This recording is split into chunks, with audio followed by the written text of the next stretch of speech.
മൂന്നാർ ടൗണിന് സമീപം മാലിന്യ നിക്ഷേപം രൂക്ഷം.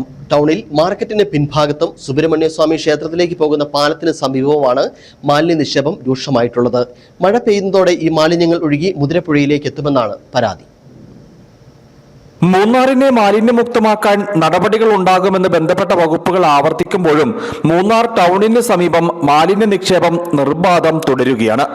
ടൗണിൽ മാർക്കറ്റിന്റെ പിൻഭാഗത്തും സുബ്രഹ്മണ്യസ്വാമി ക്ഷേത്രത്തിലേക്ക് പോകുന്ന പാലത്തിന്റെ സമീപവുമാണ് മാലിന്യ നിക്ഷേപം രൂക്ഷമായിട്ടുള്ളത്. പഞ്ചായത്ത് എടുത്താലും ഇവർ ആൾക്കാർ ശരിക്കും കൊടുക്കാത്തത് കൊണ്ടാണ് പ്രശ്നമുണ്ട്. പക്ഷേ കഴിഞ്ഞ പ്രാവശ്യം മിനിസ്റ്റർ വന്നപ്പോൾ ഈ മൂന്നാർ ടൂറിസ്റ്റ് കേന്ദ്രം അനുസരിച്ച് ഇവരുടെ കാര്യങ്ങൾ നല്ല നീറ്റായിട്ട് ചെയ്യണമെന്നൊക്കെ പറഞ്ഞിട്ട് പോയായിരുന്നു. പക്ഷെ എന്നാലും പഞ്ചായത്ത് അതിനകത്ത് ഉത്സാഹം ചെയ്താലും പക്ഷെ ആൾക്കാർ അതിനകത്ത് ഇടപെടുന്നില്ല. അതിനുള്ള കാര്യത്തിൽ പഞ്ചായത്ത് ഉത്സവമായിട്ട് എടുത്തിടണം. മഴ പെയ്യുന്നതോടെ ഈ മാലിന്യങ്ങൾ ഒഴുകി മുതിരപ്പുഴയിലേക്ക് എത്തുമെന്നാണ് പരാതി. മാലിന്യം പഞ്ചായത്ത് ആൾക്കാർ ഒരുപാട് എടുക്കുന്നുണ്ട്. പക്ഷെ ഇവിടെ കടയിൽ കുറേ ആൾക്കാരും ഇവിടെ മാലിന്യം വലിച്ചെറിയുകയും നൈറ്റായി കഴിഞ്ഞാൽ വലിച്ചെറിയുകയും പിന്നെ വായിക്കുന്ന സ്ഥലത്തിന് പോവുകയും ഈ ആറ്റിൽ മുതിരപ്പുഴ ആറിനെ മോശമായ രീതിയിലാക്കുകയും ചെയ്യുന്നുണ്ട്.